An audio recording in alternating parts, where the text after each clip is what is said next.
კუჭ-ნაწლავის ტრაქტის სიმსივნეები, განსაკუთრებით კოლორექტური კიბო, გლობალურად ფართოდ გავრცელებული დაავადებაა მსოფლიო მასშტაბით და განსაკუთრებით განვითარებად ქვეყნებში, მათ შორის საქართველოში შემთხვევების რაოდენობა მზარდია. ეს ტენდენცია შეიძლება აიხსნას ცხოვრების ისეთი სტილით, რომელიც გულისხმობს არაჯანს აღკვებას, ფიზიკური აქტივობის ნაკლებობასა და სიმსუქნეს. კუჭ-ნაწლავის ტრაქტის სიმსივნეების ენდოსკოპიური დიაგნოსტიკა ეს იქნება თემა, რომელზეც დღეს ვისაუბრებთ სტუმართან ერთად. სტუდიაში შემოგვიერთს და ექიმი ენდოსკოპისტი, ზოგადი ქირურგი გიორგი გოგინაშვილი. მოგესალმებით. მოგესალმებით ჩვენს ტელემაყურებელს. მადლობა. ძალიან საინტერესო თემაზე უნდა ვისაუბროთ. ახლა დარწმუნებული ჩვენ მაყურებელს ძალიან საინტერესო და პირველი კითხვით გადმოვიდეთ. თქვენთან რომელია ამ კუჭ-ნაწლავის ტრაქტის ყველაზე გავრცელებული სიმსივნეები ჩვენთან და რამდენად ახოდრაშია ჩვენი სტატისტიკა, ლანჯემ სოფლის სტატისტიკასთან არის საინტერესო. კუჭ-ნაწლავის ტრაქტის ორგანოების ყველაზე გავრცელებული სიმსივნე, ავთვისებიანი სიმსივნე იგულისხმება ამ შემთხვევაში. ეს არის მისი კუჭ-ნაწლავის ტრაქტის ამომფენი ლორწოვანი გარსის, ანუ ეპითელური ქსოვილიდან განვითარებული ავთვისებიანი სიმსივნე კიბო. ეს არის ყველაზე გავრცელებული და ყველაზე ხშირი ავთვისებიანი სიმსივნე. ეპითელური ქსოვილიდან განვითარებული კიბო, ადენოკარცინომა.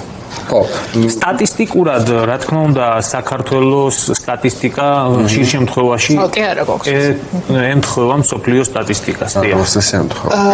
დავიწყოთ იმაზე საუბრით, რა სიმპტომატიკაზეც, რა არის საყურადღებო სიმპტომატიკა და დიაგნოსტიკა რას მოიცავს, რა პროცედურა არის ეს და რა უნდა იცოდეს მაყურებელს. კუჭ-ნაწლავის ტრაქტის ორგანოების სიმსივნეების სიმპტომები არის ძალიან მრავალფეროვანი.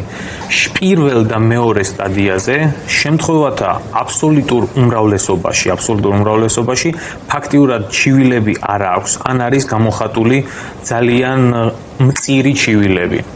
რაც შეეხება უკვე მესამე და მეოთხე სტადიის ავთვისებიან სიმსივნეებს, აქ არის ადამიანის პაციენტს პროგრესირებადი წონაში კლება,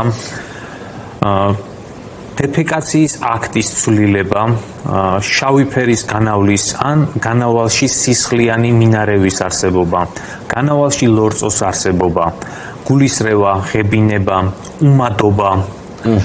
აი ეს არის ის ძირითადი ჩივილი, რითიც პაციენტი მიდის ექიმთან და შემდეგ ის ექიმი განსაზღვრავს მას მის დიაგნოსტირებას. დიაგნოზი უკვე მე შორს არის წასული. მანამდე რა შესაძლებლობები არსებობს იმისთვის, რომ საწყის ეტაპზე ეს იყოს აღმოჩენილი? საწყის ეტაპზე რომ აღმოვაჩინოთ კუჭ-ნაწლავის ტრაქტის სიმსივნეები, ანუ ექიმი არის, რომელიც პირველად ხედავს და თვითონ საკუთარი თვალით უყურებს კუჭ-ნაწლავის ტრაქტის სიმსივნეებს, ეს არის ენდოსკოპისტი. რამე თუ ენდოსკოპია გულისხმობს შინაგანი ორგანოების შიგნიდან დათვალიერებას, საყლაპავის, კუჭის, 12 ნაწლავის და მსხვილი ნაწლავის და ამ კვლევების ჩატარების დროს ექიმი უშუალოდ ხედავს ჩამოთვლილი ორგანოების ლორწოვან გარსზე არსებულ სიმსივნურ წარმომავლობს. შესაბამისად, ენდოსკოპისტი არის ის ექიმი, რომელიც პირველად ხდება და ადგენს, რომ პაციენტს მაშინ აქვე ხო აი ეგრე მე გარანტიად მართალია, რომ აი ამ პირველ და მეორე სტადიაზე შეიძლება აბსოლუტურ სიმპტომო პაციენტში ამ ენდოსკოპიამ აღმოაჩინოს სისხლური კერა. დიახ, სავსებით რეალურია და მართალია, რომ პირველ და მეორე სტადიაში შესაძლებელია, რომ ენდოსკოპიური კვლევებით აღმოჩენილი იქნას სიმსივნე. აქვე იმასაც დამოგახსენებთ, რომ სიმსივნური პროცესი, კანცეროგენეზის პროცესი, ანუ სიმსივნის წარმოქმნის პროცესი, ეს არის დროში გაწელილი პროცესი. ეს ერთ დღეში არ ვითარდება.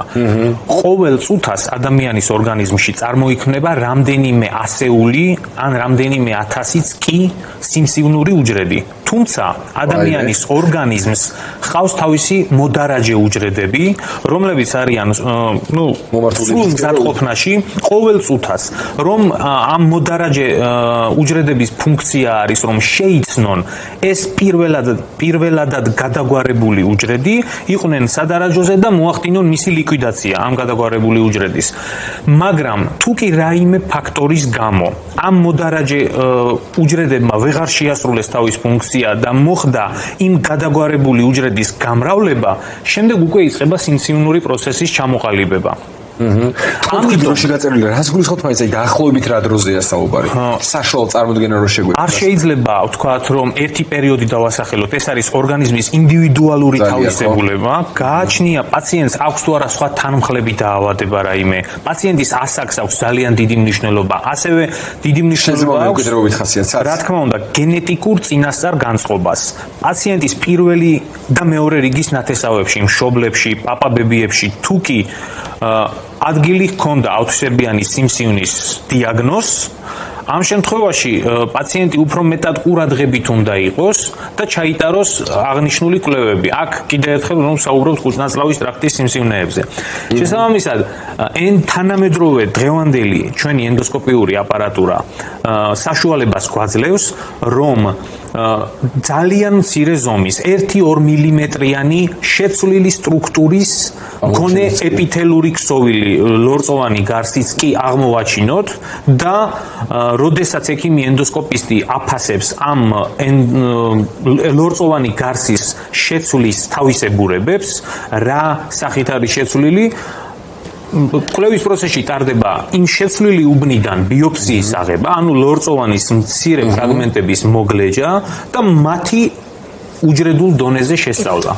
გიორგი, პროფილაქტიკურ კვლევებამდე მივედით, ხო, რას გულისხმობს ეს, ამას თავისი ასაკი აქვს თუ არა და წელიწადში რა სიხშირით უნდა მოხდეს მსგავსი კვლევის ჩატარება იმისთვის, რომ ადამიანმა იგრძნოს თავი მშვიდად საკუთარ ჯანმრთელობასთან დაკავშირებით. დიახ.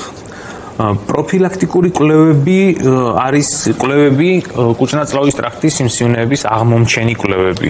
ის იგივე, ხო? ეს არის საყლაპავი მილის კუჭის და 12 ნაწლავის გამოსაკვლევი კვლევა, რომელსაც ქვია ეზოფაგოგასტროდუოდენოსკოპია და მსხვილი ნაწლავის კვლევა კოლონოსკოპია. ასაკი ყველა ასაკში ტარდება ეს გამოკვლევები, თუმცა როგორც წეგან აღნიშნეთ, თუ კი პაციენტს აქვს გენეტიკური წინასწარ განწყობა, მაშინ შედარებით ახალგაზრდა ასაკიდან უნდა დაიწყოს, ყურადღებით უნდა იყოს 40 წლის ასაკიდან. თუ კი პაციენტი 40 წლის ასაკიდან უნდა იყოს ყურადღებით. ეს არ უნდა მოხდეს ისე, რომ დაკომპლექსდეს ადამიანი, არც ერთ შემთხვევაში და არც იმას არ ნიშნავს, რომ პირველი რიგის ნათესავს რომ მქონდა აუთისებიანი სიმსივნე აუცილებლად ექნება. უბრალოდ ყურადღებით უნდა იყოს, რა თქმა უნდა. და ყურადღებით უნდა იყოს და ფრთხილად უნდა იყოს. გარდა ამ გენეტიკური ფაქტორისა, მაინც რისკ ჯგუფებში ვინ მოიაზრება? შეიძლება ჩავუყო. კი ბატონო.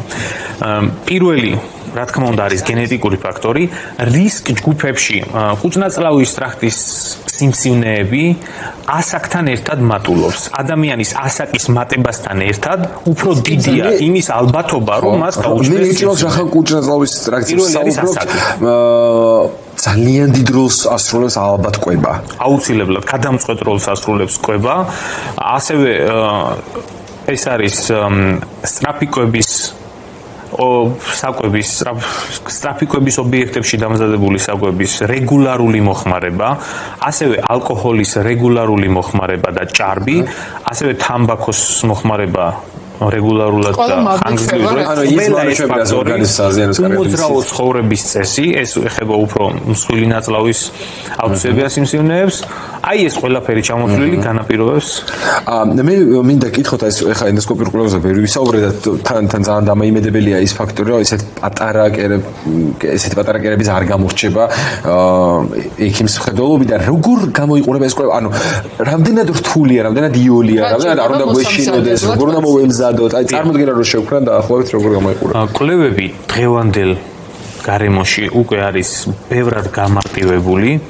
პაციენტს, რომელსაც აქვს ამ კვლევების ჩატარების შიში, შეუძლია რომ დაიძინოს ხანმოკლე დროით და ის ვერაფერს ვერ შეიგრძნობს იმ დისკომფორტისას, რომელიც დაუძინებლად ჩატარების შემთხვევაში ახლავს ამ გამოკვლევებს. დღევანდელი მედიცინა გვაძლევს პირიქით მოწოდებულიც არის, რომ მაქსიმალურად უნდა დაინერგოს, რა თქმა უნდა, მაქსიმალურად უნდა დაინერგოს ხანმოკლე ანესთეზიის პირობებში მსგავსი კვლევების და манипуляციების ჩატარება. კი, რაც შეეხება ადრეულ დიაგნოსტიკას და ამ ყველაფრის მნიშვნელობას, რა როლი აქვს და რატომ არის მნიშვნელოვანი ზუსტად ეს პროფილაქტიკური კვლევები, თუ ადრეულ ეტაპზე მოხდება ამის აღმოჩენა, მე უკვე რას თავაზობს პაციენტს იმისთვის, რომ მოხდეს პრობლემის აღმოჩენა. დიახ. გადამწყვეტი მნიშვნელობა აქვს არა უშუალოდ, რა თქმა უნდა, უშუალოდ სიმსივნეების აღმოჩენასაც, მაგრამ უფრო მეტად მიმართული უნდა იყოს დღევანდელი ჩატარებული კვლევები ენდოსკოპიური სიმსივნის წინარე პათოლოგიების აღმოჩენისთვის. სიმსივნის წინარე მდგომარეობის. წეგან აღნიშნეთ ეს გზა, როდესაც უჯრედის გადაგვარებიდან იწყება და სიმსივნის ჩამოყალიბებით მთავრდება არის დროში გახანგრძლივებული პროცესი, შესაბამისად, აი ეს პრეკანცერი, ანუ სიმსივნის წინარე მდგომარეობების აღმოჩენა არის ყველაზე მთავარი მომენტი კვლევების ჩატარების დროს. ვთქვათ, თუ კი კუჭის გამოკვლევის დროს აქვს პაციენტს წყლული და ამ წყლულის კიდეებიდან აღებულია მასალა და იქ არის მძიმე ხარისხის დისპლაზია ან საშუალო ხარისხის დისპლაზია. ანუ ეს არის რომ პაციენტი მიდრეკილია, რომ იმ მიდამოში ჩამოუყალიბდება სიმსივნე, თუ კი არ ჩატარდება შესაბამისი კონსერვატიული მკურნალობა. ეს ეხება კუჭს. იგივე შეიძლება ითქვას მსხვილი ნაწლავის სიმსივნურ დაავადებებზე. ის არ ვითარდება ესე უცებ, ჯერ მსხვილი ნაწლავში არის პოლიპი და ამ პოლიპის გადაგვარება ხდება წლების განმავლობაში.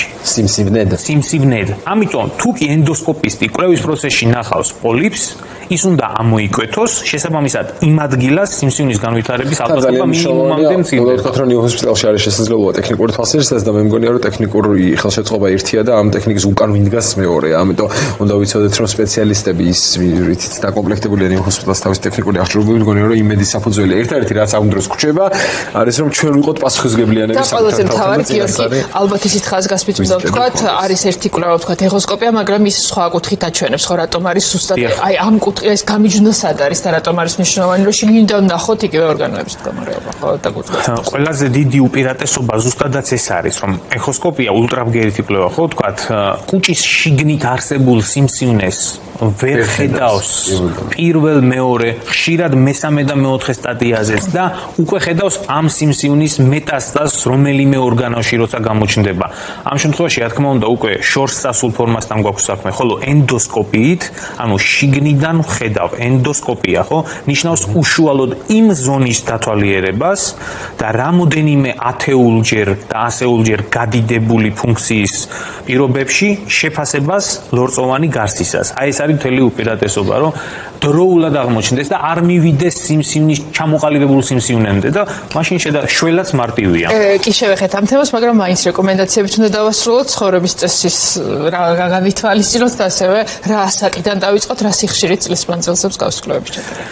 ცხოვრების წესი, რა თქმა უნდა, გულისხმობს ჯანსაღ, ჯანმრთელ კვებას და ზომიერ ფიზიკურ აქტივობას, გამორიცხვას თამბაქოსი, ალკოჰოლის, ხოლო თუ პაციენტს არაფერი არ აწუხებს და არც წინასწარ განწყობა არ აქვს გენეტიკური, უმჯობესია რომ 50 წლის ასაკში დაახლოებით, პლუს მინუს შეიძლება ჩაიტაროს ორივე გამოკვლევა, კუჭისაც და მსხვილი ნაწლავისაც, რამე თუ გამოირიცხოს სიმსივნური პროცესის დასაწყისის არსებობა და შესაბამისი ღონისძიებები ჩატარდეს, რომ შემდეგ უფრო დიდი ფინანსური ხარჯებით და ჯანმრთელობის აიცილოს ამ პაციენტმა სტაციონარში მოხვედრა. ძალიან დიდი მადლობა, ძალიან მნიშვნელოვანი არის ამ რეკომენდაციების დასო ყველა მიმართულებით, რაც უფრო ჯანსაღად ვიცხოვროთ, ის უფრო ჯანსაღი ცხოვრება გვექნება და ეს მგონია რომ ჩვენი პირადი პასუხისმგებლობაა. თუ რამე მე ყავს სპეციალისტები, რომლებიც დაგვეხმარებიან პრობლემის მოგვარებაში. სტუმარს დავამშვიდობები.